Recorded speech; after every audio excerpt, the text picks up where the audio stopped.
Ukraine, après le choc de la Maison-Blanche, Kiev se mobilise derrière Volodymyr Zelensky. Kiev, Ukraine. Alors que les échos des échanges tendus entre le président ukrainien Volodymyr Zelensky et l'administration américaine résonnent encore, l'Ukraine tout entière semble se resserrer autour de son leader.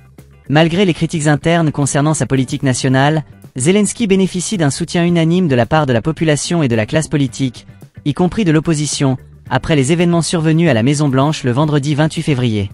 À l'inverse, Moscou qualifie la visite de Zelensky à Washington de fiasco total.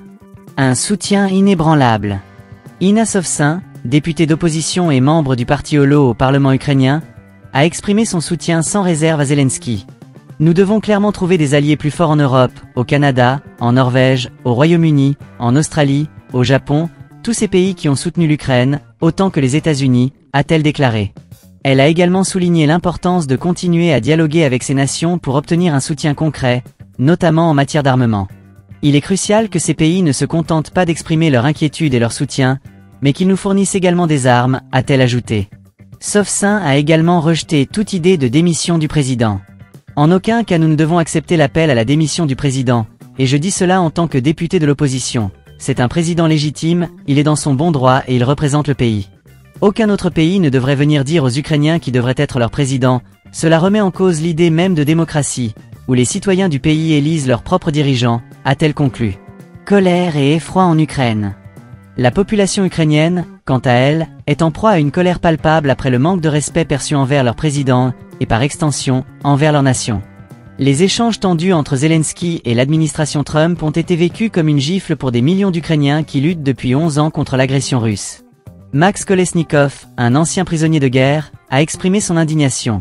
Après 9 mois de captivité, je me demande si Trump et Vance auraient parlé de la sorte à Vladimir Poutine. Le Premier ministre Denis Shmyhal a immédiatement apporté son soutien à Zelensky, affirmant que le président avait raison de défendre une paix durable et garantie. Une paix sans garantie est impossible, a-t-il déclaré. Zelensky sur Fox News, défendre l'Ukraine. Accusé de ne pas vouloir la paix en Ukraine, Zelensky a dû écourter sa visite à la Maison-Blanche mais a tenu à honorer son engagement envers la chaîne conservatrice Fox News. Lors d'une interview d'une vingtaine de minutes, il a martelé que son pays recherchait avant tout un compromis durable et juste. Entre alliés, il vaut mieux avoir des conversations franches et directes, mais je ne crois pas que nous ayons commis un faux pas, a-t-il répondu à une question sur la nécessité de s'excuser auprès de Donald Trump. Zelensky a également souligné la complexité de la situation en Ukraine. Pour nous, les Russes sont des tueurs. Ça ne signifie pas qu'on ne veut pas de la paix. Nous voulons seulement que la réalité soit prise en compte, a-t-il déclaré. Il a remercié les États-Unis pour leur soutien tout en appelant à des discussions plus approfondies sur les moyens de mettre fin à l'agression russe.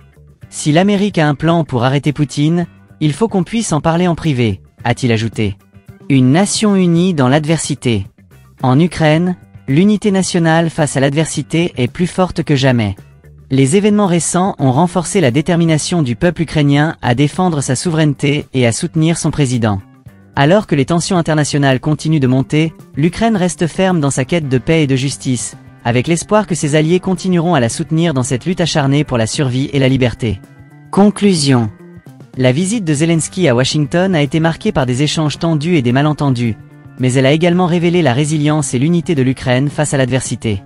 Alors que le pays continue de lutter contre l'agression russe, le soutien international reste crucial.